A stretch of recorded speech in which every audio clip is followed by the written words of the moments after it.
નમસ્કાર દર્શક મિત્રો, હું છું સમત કેરાની અને આપ નિહાળી રહ્યા છો હમ ટીવી ભરૂચ। હવે નિહાળીએ આજના મુખ્ય સમાચાર વિગતવાર। ભરૂચ જિલ્લાના નેત્રંગ તાલુકા પંચાયતમાં ફરી ભાજપે કોંગ્રેસના સહયોગથી સત્તા કબજે કરી છે। આમ આદમી પાર્ટીને સત્તાથી દૂર રાખવા કોંગ્રેસની મહિલા સભ્યએ ભાજપને ટેકો આપી ઉપપ્રમુખ પદ મેળવી લીધું હતું। નેત્રંગમાં આમ આદમી પાર્ટી સાથે ખેલ હોબે ગયો હતો। ભરૂચની નેત્રંગ તાલુકા પંચાયતની પ્રમુખ ઉપપ્રમુખની ચૂંટણીમાં રાજકીય સમીકરણો બદલાતા ઉલટી ગંગા જોવા મળી। સામાન્ય રીતે વિરોધી ગણાતી ભારતીય જનતા પાર્ટી અને ભારતીય રાષ્ટ્રીય કોંગ્રેસે આમ આદમી પાર્ટીને સત્તાથી દૂર રાખવા માટે સાથે આવીને ગઠબંધન કર્યું। તાલુકા પંચાયતની કુલ 16 બેઠકોમાંથી અગાઉ થયેલી ચૂંટણીમાં આપને 8 બેઠકો, ભાજપને 7 બેઠકો અને કોંગ્રેસને 1 બેઠક મળી। જો કે આપના એક સભ્યના નિધન બાદ સંખ્યાબળમાં ફેરફાર થયો, જેના કારણે પ્રમુખ અને ઉપપ્રમુખની ચૂંટણી દશાકશી ભરી બની। ચૂંટણી દરમિયાન તાલુકા પંચાયત કચેરી ખાતે ભારે રાજકીય ગરમાવો જોવા મળ્યો। આપના સભ્યો બાઉન્સરોની ફોર્સ સાથે કચેરીએ પહોંચ્યા। સમર્થકોના જમાવડા વચ્ચે ચુસ્ત પોલીસ બંદોબસ્ત ગોઠવવામાં આવ્યો। ચૂંટણી પ્રક્રિયા નાયબ જિલ્લા વિકાસ અધિકારી વિશાલ પટેલની અધ્યક્ષતામાં યોજાઈ। પરિણામે પ્રમુખ તરીકે ભાજપના મગન વસાવા ચૂંટાયા, જ્યારે ઉપપ્રમુખ તરીકે કોંગ્રેસના નયના પ્રજાપતિની પસંદગી કરવામાં આવી। ચૂંટણી બાદ નવનિયુક્ત પ્રમુખ અને ઉપપ્રમુખે જીતના દાવા કર્યા। એના અંગે તો મેં ભારતીય જનતા પાર્ટીનો અને મારા નેત્રંગી જનતાનો ખૂબ ખૂબ આભાર માનીશ કે મને આજે આ મુદ્દા પર લાવી છે। અને પહેલાં તો અમારા શેરખાનભાઈ પઠાણનો ખૂબ ખૂબ આભાર માનીશ કે તેમને મને આ હોદ્દો આપ્યો ને આ પદ પર બેસાડી છે, એટલે એમનો ખૂબ ખૂબ આભાર માનું છું। બસ એક સમયે ઇન્ડિયા ગઠબંધન સાથે આપ સાથે ગઠબંધન હતું, હાલે તાલુકા પંચાયતમાં ભાજપ સાથે ગઠબંધન કર્યું છે, શું કારણ? એનું પણ એક સ્થાયી મજબૂત સરકાર છે અને એમના હાથે અમને વિશ્વાસ હતો કે અમારી સાથે બેસીને જનતાનું કામ કરશે અને અમે લોકો સાથે મળીને જનતાનું કામ કરીશું અને જે હશે તેનું નિવારણ લાવીશું। ગુજરાત રાજ્યની 2026ની સ્થાનિક સ્વરાજ્યની ચૂંટણીમાં નેત્રંગ તાલુકા અને ભરૂચ જિલ્લાની નેત્રંગ તાલુકા પંચાયતની જે સામાન્ય ચૂંટણી થઈ, એમાં ભાજપ સરકાર તરફથી અમને અમારા પર જે વિશ્વાસ રાખ્યા અને અમને મેન્ડેટ આપેલ અને અમને લોકોએ જે બહુમતથી ચૂંટાડેલ છે અને નેત્રંગ તાલુકા પંચાયત જે બની છે એટલે લોકોએ અમને ખભે ખભે મિલાવીને ખોબલે ખોબલે મત આપ્યા છે। એટલે લોકોની જે સમસ્યાઓ છે અને એ સમસ્યાઓને દૂર કરવા માટે અમે લોકોની જે રજૂઆતો હશે એ રજૂઆતો સરકારશ્રી સુધી પહોંચતી કરીશું અને લોકોના કામ ઝડપી અને સુધર રીતે પૂરા થાય એ માટે અમારા પ્રયત્નો રહેશે। આ ચૂંટણીમાં ભાજપ અને કોંગ્રેસે સાથે આવવું પડ્યું છે, આનું શું કારણ? એનું મૂળ કારણ તો એ જ હતું કે સમયગાળો બહુ ટૂંકો હતો, એટલે ગામડામાં જે ઉમેદવારોએ ફરવાનું હોય એ એટલું બધું ફરી શકાય નથી। એના પરિણામે આ અમારે થોડી તકલીફ થઈ। અંકલેશ્વર તાલુકા પંચાયતમાં સ્પષ્ટ બહુમતી હોવાથી પ્રમુખ તરીકે વિવેક ભરડીવાલા અને ઉપપ્રમુખ તરીકે યોગિતા દેવધરાને ભાજપ તરફથી બિનહરીફ વરણી થઈ હતી।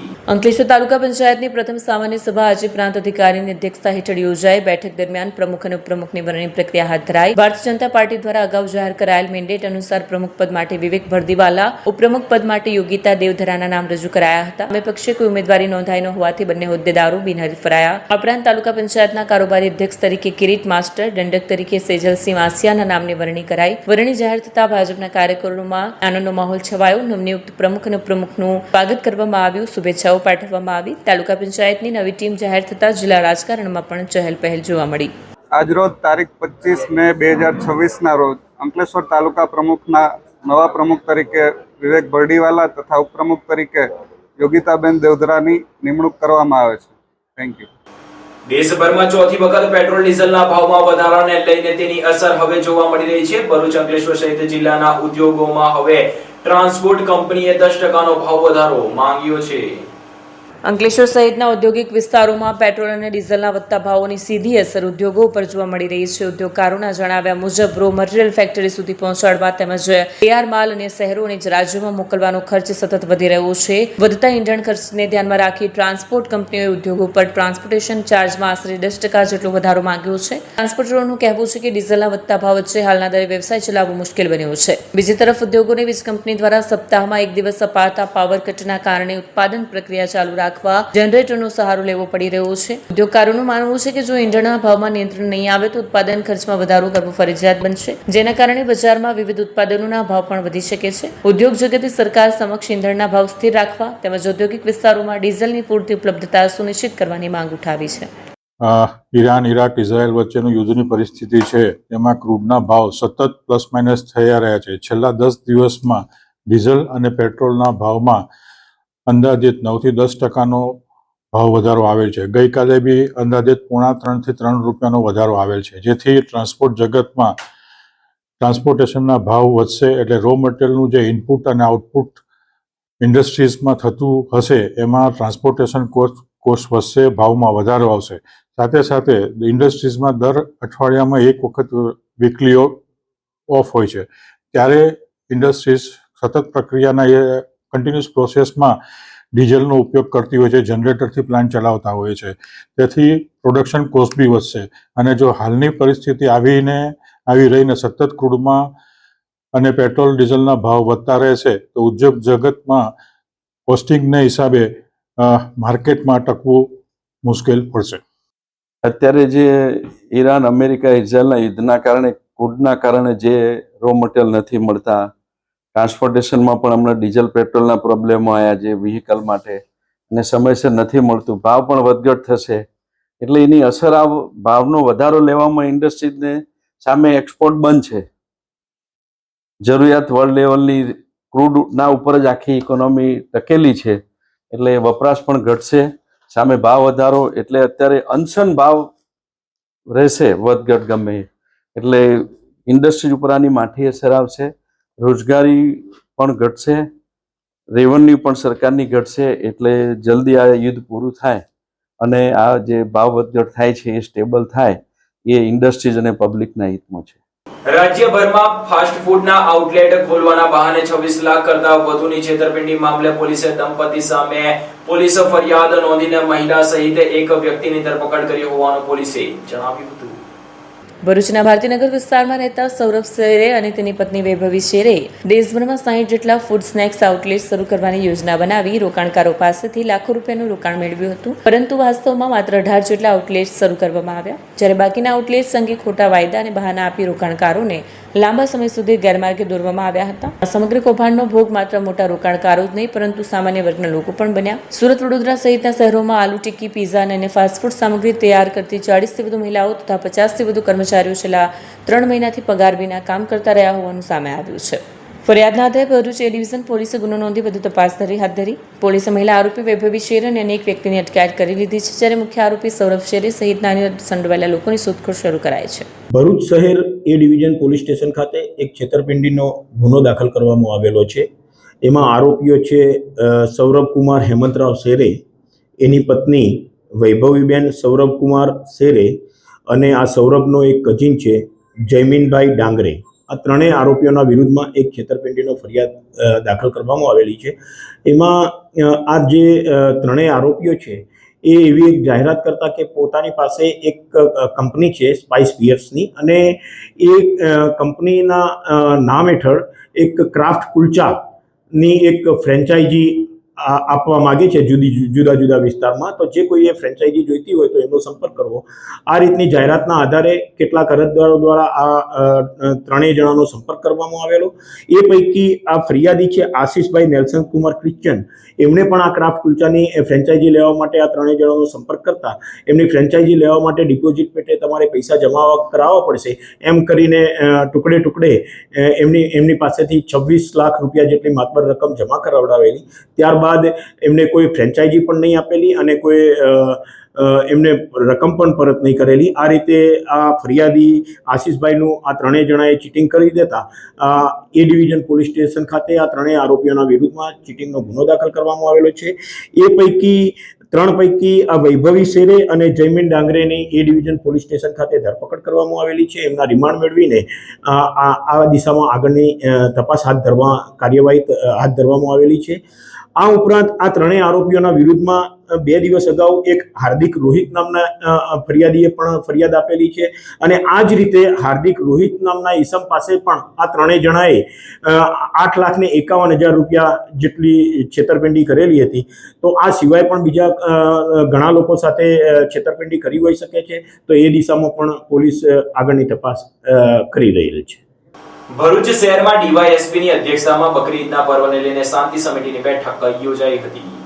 ભરૂચ શહેરના એ ડિવિઝન ખાતે આગામી બકરી ઈદના તહેવારને ધ્યાનમાં રાખીને શાંતિ સમિતિની બેઠકનું આયોજન કરવામાં આવ્યું. બેઠક ભરૂચ ડીવાયએસપી સી.કે. પટેલની અધ્યક્ષતા હેઠળ યોજાઈ. બેઠક દરમિયાન તહેવાર શાંતિપૂર્ણ વાતાવરણમાં ઉજવણી થાય તેમજ કોઈ અનિચ્છનીય બનાવ ન બને તે મુદ્દે ચર્ચા કરવામાં આવી. આ પ્રસંગે એ ડિવિઝન, બી ડિવિઝન તથા સી ડિવિઝનના પીઆઈ ઉપસ્થિત રહ્યા. સાથે જ મુસ્લિમ સમાજના અગ્રણી અબ્દુલ કામઠી સહિત સમાજના આગેવાનો હાજર રહ્યા. પોલીસ તંત્ર દ્વારા તહેવાર દરમિયાન શાંતિ અને કાયદાનું પાલન કરવા નાગરિકોને અપીલ કરાઈ.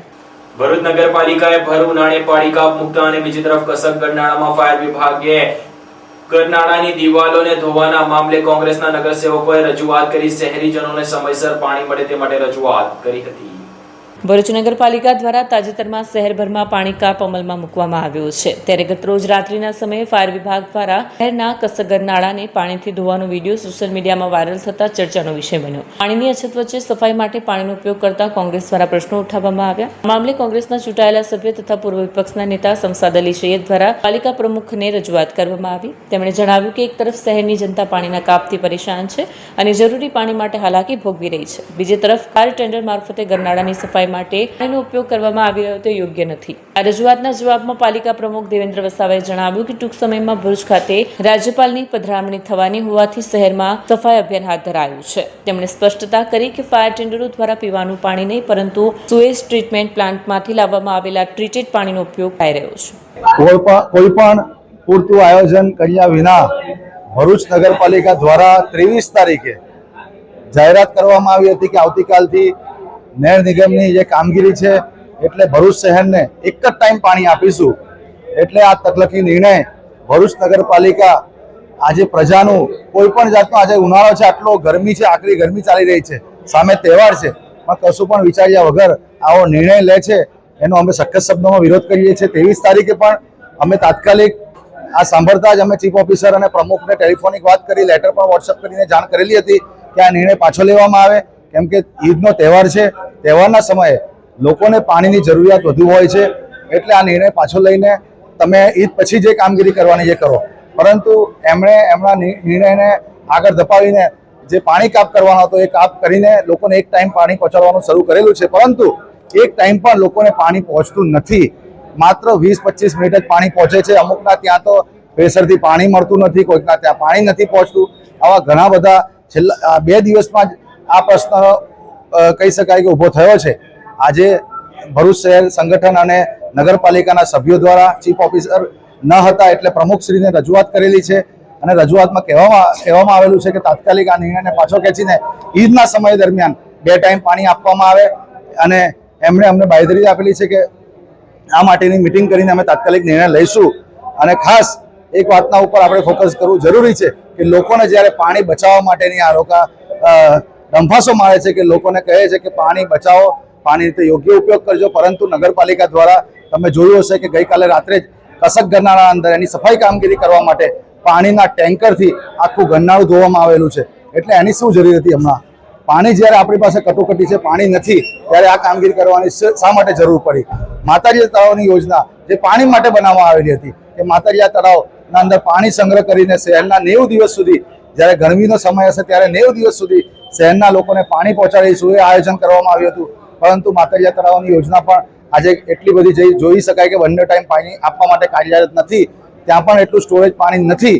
તો આ યોજના પણ કહી શકાય કે પહેલાં તો નગરપાલિકા જીએનએફસી કંપનીઓ હોય અથવા તો બીજી જગ્યાએથી પણ પાણી લઈને શહેરને પાણી પહોંચાડતું હતું, પરંતુ આજે ફક્ત ને ફક્ત માતાજીયા તળાવ પર નિર્ભર રહીને લોકોને પાણી પહોંચાડવું પડતું હોય છે. એટલે નગરપાલિકાના ભારતીય જનતા પાર્ટીના 35 વર્ષના શાસનના અંદર પણ નર્મદા નદી કિનારે વસેલું ભરૂચ જ્યારે પાણીના કિનારે વસેલું છે ત્યારે એમને પણ પાણી માટે તકલીફ પડી રહી છે. આ ભાજપનું શાસન છે.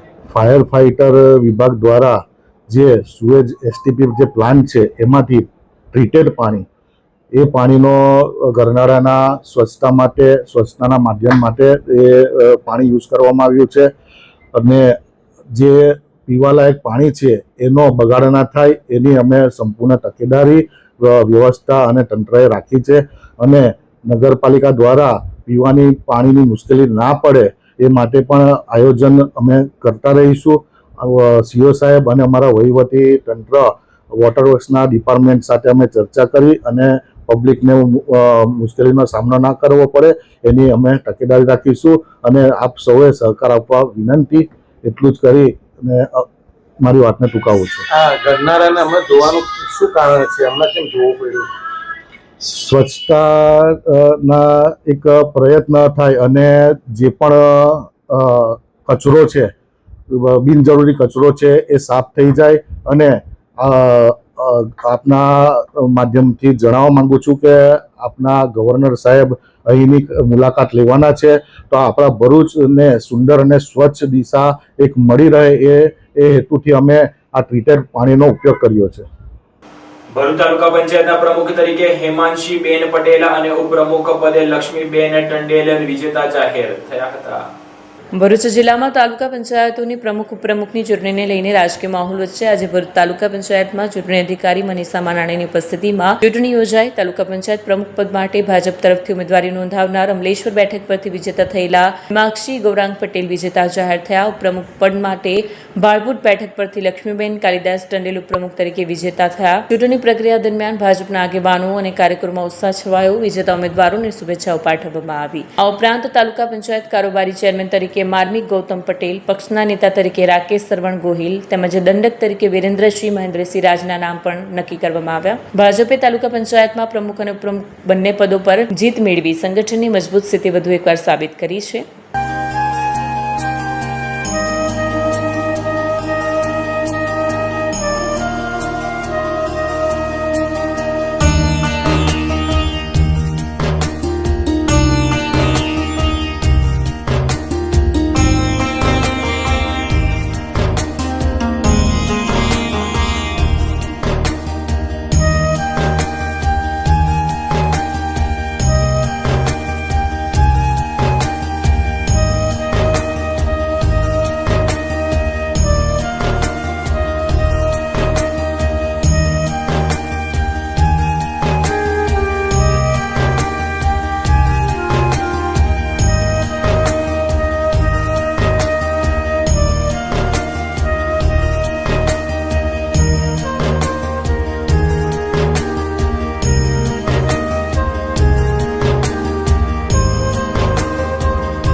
क्या आप अपनी ड्रीम जॉब सर्च कर रहे हैं? तो आपका वेट हुआ खत्म. हमारी कंपनी IICL में है कुछ amazing job openings. IICL are hiring PHP developer, data analytics, UI UX graphics designer, Node.js developer WordPress developer from all over Gujarat. तो देर किस बात की, अप्लाई करें अभी और बने हमारी डायनामिक टीम का हिस्सा. विजिट करें हमारी वेबसाइट www.iiclindia.com/career या मेल करें अपना रेज्यूमे iiclindia06@gmail.com पर. हमारी टीम में आपको मिलेगा एक इनोवेटिव और क्रिएटिव एनवायरनमेंट ताकि आपकी स्किल्स हमेशा अपडेटेड रहे. Freshers can also apply. Contact now on 7041542766. ભરૂચમાં રિક્ષા ચાલકોએ જિલ્લા કલેક્ટરને આવેદનપત્ર પાઠવીને રિક્ષાના ભાડામાં વધારો કરવા તેમજ જૂની રિક્ષા ચાલકોને પ્રતિદિન 50નો દંડ વસૂલ કરવામાં આવી રહ્યો છે તે બંધ કરવાની માંગ કરી હતી. Bharat auto rickshaw association Bharuch જિલ્લા દ્વારા જિલ્લા કલેક્ટરને વિવિધ પ્રશ્નોને લઈને આવેદનપત્ર પાઠવવામાં આવ્યું. એસોસિએશને જણાવ્યું છે કે તાજેતરમાં સીએનજી ગેસના ભાવોમાં સતત વધારો થતાં રિક્ષા ચાલકો પર આર્થિક બોજો વધી રહ્યો છે. મોંઘવારી વચ્ચે રિક્ષા ચલાવવાનો ખર્ચ વધી ગયો હોવા છતાં છેલ્લા 4 વર્ષથી રિક્ષા ભાડામાં કોઈ વધારો કરવામાં નથી આવ્યો. વર્ષ 2022 બાદ આજ દિન સુધી ભાડા દર યથાવત રહેતા રિક્ષા ચાલકોને આવક પર સીધી અસર પડી રહી છે. એક વર્ષ અગાઉ પણ આ મુદ્દે રજૂઆત કરવામાં આવી હોવા છતાં હજુ સુધી કોઈ નિર્ણય લેવામાં આવ્યો નથી તેવી રજૂઆત એસોસિએશન દ્વારા કરવામાં આવી છે. તે સિવાય 15 વર્ષ જૂની રિક્ષાઓ માટે વસૂલવામાં આવતી પ્રતિદિન ₹50 દંડ ફી અંગે પણ રજૂઆત કરવામાં આવી હતી. રિક્ષા ચાલકોના પ્રશ્નોને ધ્યાનમાં લઈને યોગ્ય અને તાત્કાલિક નિર્ણય લેવામાં આવે તેવી માંગ સાથે જિલ્લા કલેક્ટરને આવેદનપત્ર અપાયું છે. જય હિન્દ, જય Bharat auto rickshaw association Bharuch જિલ્લા. આજે અમે બધા રિક્ષા ચાલકો એકત્રિત થયા છે કલેક્ટર સાહેબને આવેદન પત્ર આપવા માટે કે સીએનજી ગેસનો જે ભાડો વધે છે 8-8, 10-10 દિવસમાં 3 ને 4 રૂપિયા વધારે છે, આજે 92 રૂપિયા જેવા થઈ ગયા છે. અમે રજૂઆત કરવા આવ્યા છે બધા રિક્ષા ચાલકો મળીને કે અમને ગેસના ભાડાના હિસાબે અમને રિક્ષાનો ભાડો વધારવામાં આવે. અને બીજી રજૂઆત, જે અમારા રિક્ષા ચાલકો પાર્સિંગ માટે 50 રૂપિયા પર ડે પેનલ્ટી છે, એ પેનલ્ટી અમારાથી ના ભરાવે અમે લમસમની માંગ કરીએ છીએ. અને ભરૂચ જિલ્લામાં 22,000 રિક્ષા છે અને નવા પરમિટ બંધ કરવામાં આવે. 1 વર્ષ પહેલા અમે જાણકારી આપી હતી, કલેક્ટર સાહેબને આયોજન આપ્યું હતું કે નવા પરમિટ બંધ કરવામાં આવે કે ભરૂચની ટ્રાફિકની સમસ્યા વધારશે. એટલે એ વાત ઉપર બી ધ્યાન રાખે અને કલેક્ટર સાહેબ વહેલી તકે અમને ભાડાનું રિક્ષા ચાલકોનું પત્ર લખીને ના આપે તો અમે મોટો આંદોલન કરશું અને ચક્કોજામ બી કરશું, જેમ કે રિક્ષા ચાલકોને અત્યારે આર્થિક પરિસ્થિતિનો સામનો કરવો પડે છે. જય હિન્દ, જય ભારત. આમોદ તાલુકા પંચાયતના પ્રમુખ તરીકે રાજદીપ સી ડાયમા અને ઉપપ્રમુખ તરીકે વિજય પાટણવાડિયાને વિજેતા જાહેર થયા હતા.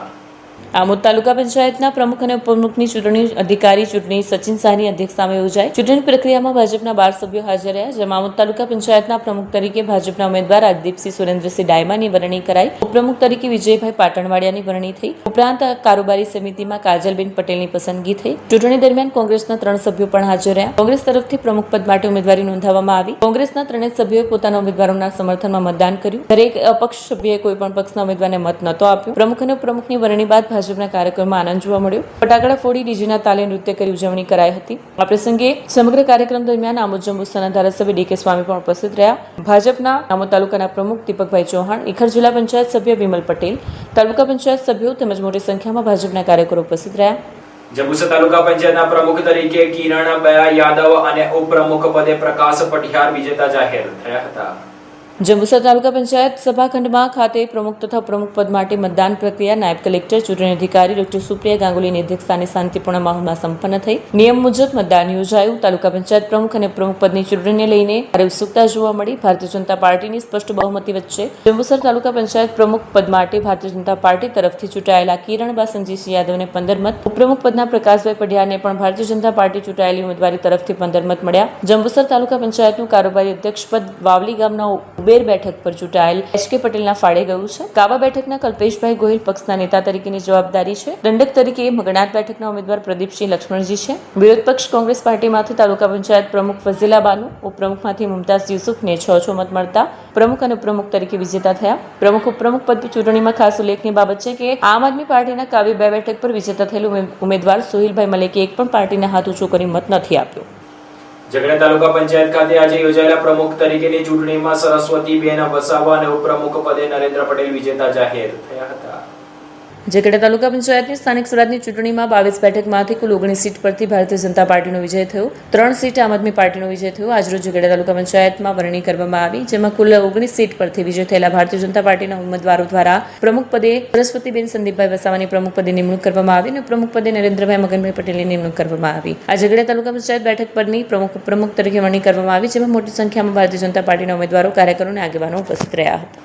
આસોડ તાલુકા પંચાયતના પ્રમુખ તરીકે વિશાલ પટેલ અને ઉપપ્રમુખ તરીકે સ્મિતા વસાવા વિજેતા જાહેર થયા હતા.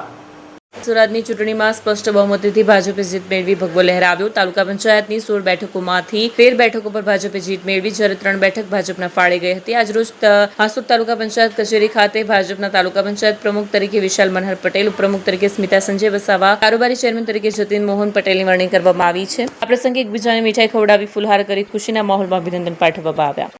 અંકલેશ્વર યુવા રાણા સમાજ ચેરિટેબલ ટ્રસ્ટ દ્વારા ગંગા સ્વરૂપ નિરાધાર બહેનોને જીવન જરૂરિયાતની ચીજ વસ્તુઓનું વિતરણ કરવામાં આવ્યું હતું. યુવા રાણા સમાજ ચેરિટેબલ ટ્રસ્ટ અંકલેશ્વર દ્વારા સમાજલક્ષી સેવાકીય પ્રવૃત્તિઓ અંતર્ગત ભરૂચી નાકા નજીક આવેલ જલારામ મંદિર રાણા પંચવાડી ખાતે ગંગા સ્વરૂપ તથા નિરાધાર બહેનોને જીવન જરૂરિયાતની ચીજવસ્તુઓનું વિતરણ કરવામાં આવ્યું. આ કાર્યક્રમ અંતર્ગત સમાજની અંદાજે 35 જેટલી ગંગા સ્વરૂપ તથા નિરાધાર બહેનોને અન્ન કીટ, સાડી, કુકર, સાબુ, તુવાલ, બેગ સહિત જીવન ઉપયોગી કુલ 27 પ્રકારની ચીજવસ્તુઓનું વિતરણ કરવામાં આવ્યું. કાર્યક્રમ દરમિયાન યુવા રાણા સમાજના પ્રમુખ ગેરાગ રાણા, રીતેશ રાણા, નિલેશ રાણા, મુકેશ રાણા, મુખ્યદાતા રમેશ રાણા સહિત સમાજના આગેવાનો ઉપસ્થિત રહ્યા. સમાજના જરૂરિયાતમંદ લોકો સુધી સહાય પહોંચાડવાના હેતુથી ટ્રસ્ટ દ્વારા આવનાર સમયમાં પણ આવી સેવાકીય પ્રવૃત્તિઓ ચાલુ રાખવાની પ્રતિબદ્ધતા વ્યક્ત કરવામાં આવી. આ સાથે પૂર્ણ થાય છે હમ ટીવીના સમાચાર. આવતીકાલે ફરી મળીશું નવા સમાચાર અને નવી વિગતો સાથે. ત્યાં સુધી જોતા રહો હમ ટીવી ભરૂચ.